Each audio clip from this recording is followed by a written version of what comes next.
If you constantly find yourself without resources, even working hard, it is a sign that small everyday mistakes are draining your money without you realizing it. The scarcity does not arise out of nowhere. It is gradually built, like a wall of habits, decisions, and attitudes that seem harmless, but in fact, they are disguised traps. Imagine the following situation. You get your salary, strive, fulfill your obligations, but in the end, money disappears like water between your fingers. It's easy to blame the economy, government, or bad luck, but the truth is that the root of the problem is in you. Poverty is not only the lack of money, but the result of thought patterns that are repeated year after year. And ancient wisdom teaches that it is not the circumstances that weaken a person, but their own unconscious choices. Great traders and entrepreneurs of the past never left their doors empty, nor was they wasted time with unproductive conversations or hid behind phrases like everything is fine. They knew it is the small details of everyday life that determine whether in the future the table will be abundant or empty. Psychologist Viktor Frankl already pointed out that the meaning of life is what gives the strength to overcome any adversity. However, when this meaning is lost, money becomes chaos, as a clear purpose is missing to guide its actions. Think of a container full of cracks. As much as you fill it, the water will always escape. Likewise, there are four fundamental misconceptions that act as cracks in your financial life where everything you achieve. As long as these gaps are not closed, no amount will be sufficient to ensure stability. Economist Daniel Kahneman talked about the traps of decisions. Many people act as if tomorrow were infinite, postponing important choices with the illusion that there is still time. But time goes by, and every postponement becomes another day of stagnation. You may have already realized this in your own life. How many times did you say to yourself, I start saving next month? Will I organize my finances after or mute a job when things get better? These vague promises drag themselves for years, and the lost time does not return. The sages have always emphasized that prosperity begins with responsibility by the given word, for the money spent, for the time invested. Those who do not learn to manage the little will never be able to manage the much. Poverty is not just the absence of resources, it is the refusal to see the consequences of the acts themselves. Today, let's look at four mistakes that steal your money silently. By identifying them in your routine, you will have a choice to continue in the same way or finally correct these flaws, because the real cause of financial instability is not out, but in the actions or lack of them that you repeat every day. The first and most subtle of these misconceptions is to live without a clear goal. You can work tirelessly, but if you don't know where you are going, the money will disappear like sand between your fingers. Therefore, Jewish tradition always began with an essential question. What is the purpose of your work? Without this answer, any wealth becomes a burden, not a tool. Frankel already said that the human being supports the worst conditions when he has a why. Without it, until a high salary does not bring satisfaction, leading the person to fill the void with impulsive purchases, distractions, or superficial status. Money becomes an analgesic to internal pain, but instead of healing, the problem only worsens. Imagine a compass-free ship. It navigates, the candles are full, but it rotates in circles. The sailor deludes himself with speed, but years later he discovers that he has returned to the starting point. So is the one who lives without purpose. It spends energy, but does not advance. This error usually hides behind common excuses. The important thing is to survive. I don't have time to plan the future, or wealth is not for me. These seemingly harmless phrases are seeds of poverty, as they take the long-term vision from you. Simon Sinek talked about the power of why. Two traders can sell the same products, but the one who knows that their work exists to educate their children, building a legacy, or transforming their community conveys a different energy. Customers realize this and choose it not for what they sell, but for what it represents. Premier trap, therefore, is the lack of meaning. It doesn't just steal your money, but also your years, making you spend your life working without really knowing what. The second mistake, even more common, is to value the words more than the actions. Many people believe that when they talk about their plans, they have already taken the first step, but promises without execution are like background checks. They will never be honored. Kahneman called it cognitive trap.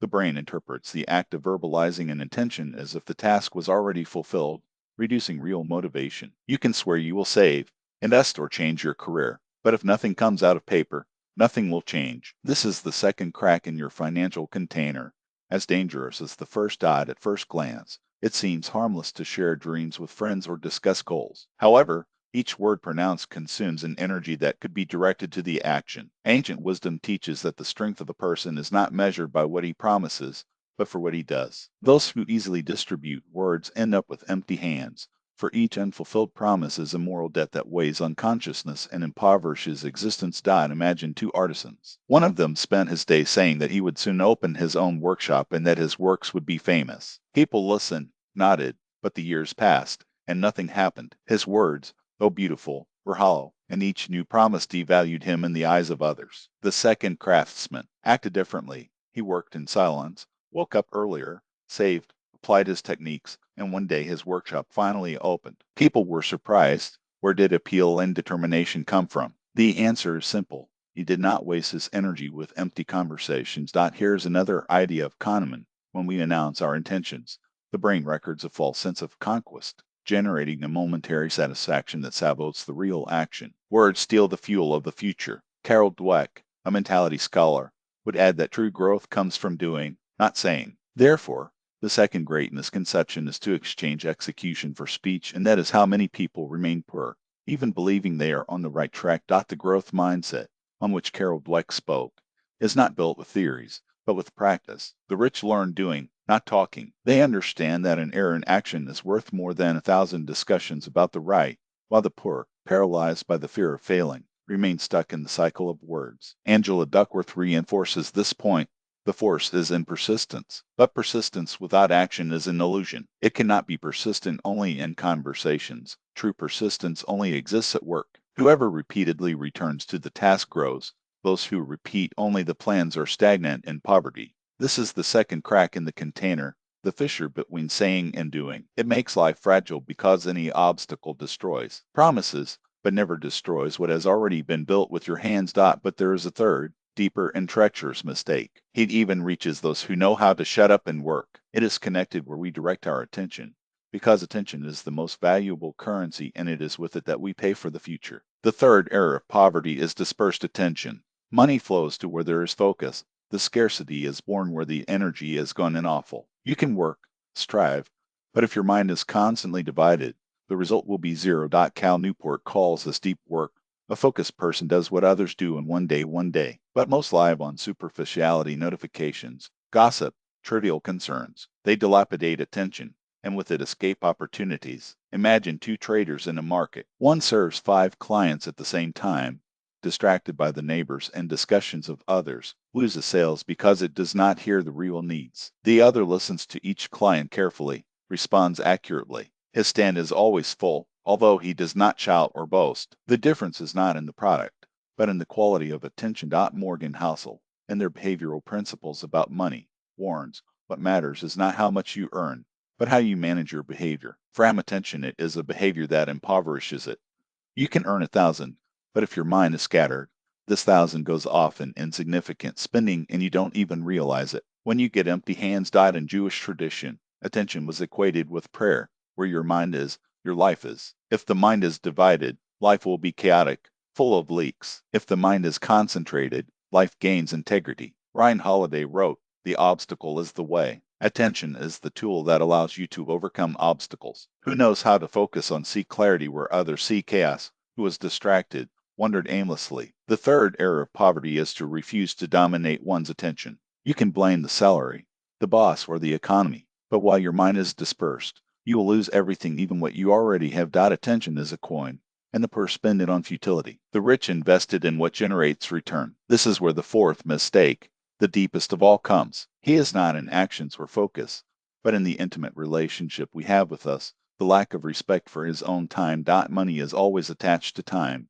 as time is the scarcest currency. But the poor act as if he were infinite. They waste hours in empty conversations, purposeless tasks, entertainment that add nothing. In the end, they spend their most valuable resource on zero change. Jewish wisdom teaches a man can recover a lost coin, but he will never recover a minute. The rich understand this, so they treat every minute as an opportunity. They know that respecting time is respecting one's life. Compare two employees. One, after working hours, sits before the TV and lets the time drain on meaningless programs. The other uses an hour to learn something new or improve a skill. Years later, the first complains about luck, the second has already built its own business. The difference is not in talent or luck, but how each one treated their time. Viktor Frankl said that meaning gives strength to survive, But meaning is not fulfilled when we live as if time had no value. Who burns the days renounces the meaning. Who values every hour transforms even the most arduous work into something purpose. Herschel taught the amount of the pause. Shabbat is a stop moment when we realize that the minutes are not infinite. It is in the break that we'd understand that life is made of moments and every moment is unique. Who respects time knows to stop and fill it. Who disdain loses him without noticing. This error is especially dangerous because it is invisible. The day looks long, and we think the important thing can expect. But tomorrow becomes years, and the years have seen a life, until the person looks back and realizes that he lived the existence of another, spending his time on trivialities. Greg McKeown, in Essentialism, teaches less, but better. This means eliminating the superfluous to release time to what really matters. The rich do this. They refuse unnecessary meetings, empty tasks, waste of time. The poor, on the contrary, embrace everything and get nothing. The fourth error is the crack by which life escapes itself. Money recovers, objects replace, but lost time never returns. This is why poverty will always follow those who fill their days with the emptiness. Now you see the full picture. 4 mistakes: lack of purpose, words without action, dispersed attention, and disrespect for time. Together they create a boring container, impossible to fill. But the good news is that every crack can be fixed, and then your life will no longer be poor. Even if the income is still modest. We analyze 4 traps, and each, in its own way, erodes existence. But together they form a system that pulls you down. Without purpose, you don't know where to go. With words without action, he deceives himself. With fragmented attention, loses energy. And by disrespecting time, it reap your own future. The result, a vicious cycle. The person works, makes money, but does not understand why. Speak more than you do. It is distracted by offal. It spends time as if it were unlimited, and so it remains in poverty, not for gaining little, but for living wrong. Jewish wisdom has always highlighted poverty is not a condition of the wallet, but of the mind. You can be rich with little if you respect time, act instead of talking, and lives with purpose. On the contrary, it may have high income and be poor if these errors still dominate it. Frankel remembered, Osani gives strength. Without it, everything else loses weight. Kahneman showed that our decisions are often distorted by illusions. Dweck and Duckworth taught that growth and persistence overcome talent. Small steps, one day to small steps, given every day, have more strength than grandiose promises. Cal Newport and Michael McKeown have shown that the ability to focus and eliminate the superfluous creates the base for true wealth. All of these ideas intertwine in a simple truth: wealth is not an accident, but the result of correct habits. Poverty, in turn, is the accumulation of small errors that seem insignificant until one realizes that they were precisely that shaped fate. Now the choice is yours. You can leave everything as it is, continuing to lose money and time, or you can begin to transform your mindset by closing the cracks in the vase that flows your features. Yes, it's hard, but it is exactly in the difficulty that the way resides. As Ryan Holiday wrote, the obstacle becomes the way. If you want to change your life, stop circumventing the challenges and begin to cross them. Wealth does not come by chance. It is built day after day. When you stop repeating these 4 mistakes, the money will stop escape. He will start to stay with you, working in your favor. The crucial moment, however, is to pass from understanding to action, because knowledge without application is just another form of poverty. The mind may be full of ideas, but empty hands. To break this cycle, you need a simple and testable plan that can put into practice today. First step, identify which of the 4 mistakes the most retains it. It can be purposeless chatter, lack of meaning, or the habit of postponing. Write it down on paper. Honesty with oneself is the starting point. Second step, replace words with action. If you are going to tell someone about your plans, do the first concrete movement instead. Even if it is small, a call, an email, half an hour dedicated. The force is in breaking the cycle of inertia. Third step, organize your space. Eliminate distractions. Create an environment where you can focus for at least 1 hour. Clean table, a notebook with a single task. When attention is focused, the energy ceases to empty. Step fourth, respect your time. Put a 30-minute timer and devote them to something that really matters. When you measure life in time, not just cash, wealth begins to flow naturally. These steps are simple, and it is precisely the simplicity that makes them powerful. Each demands from 5 to 60 minutes. They are verifiable. At the end of the day, you might ask, I did what I proposed. In a week, you will see results. The mind will be more serene, the clearest thoughts, and the habit of spending life on futility will begin to dissolve. Jewish tradition teaches that great journeys begin with small gestures.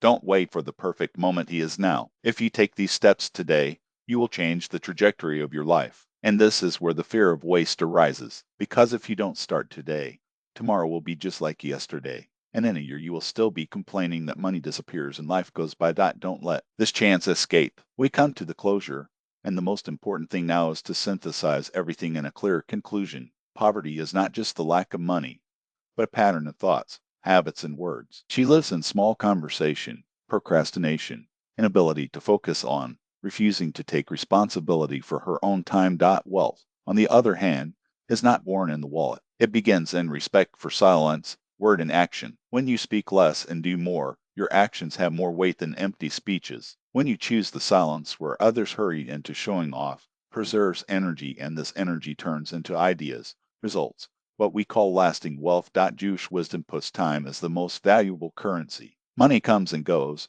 but time spent on futility never returns. Therefore, chatter poverty steals its future, while silent wealth multiplies it. Think, how many times in the last month have you spent energy on conversations that haven't changed anything? How many times have you promised yourself to start tomorrow? How many times have it allowed awful to divert it from the essentials? These moments do not come back, but you may decide that. P. added they will not be repeated. Frankel spoke a meaning as a source of strength. Kahneman showed how we miss thinking superficially. Dweck taught that growth is born of effort. And Heschel remembered, time is sacred. It cannot be burned in vain. It all converges to a single vector, the discipline of thought, and word makes it free and strong. Do not allow poverty to govern your mind and your words. Remember, every word of yours is a seed. Words said in the wind spread as weeds. Words said with intention become foundations. You are not weak, you just forgot the power of discipline and purpose. But now you have a chance to recover it, starting with the little one, the silence, the clear word,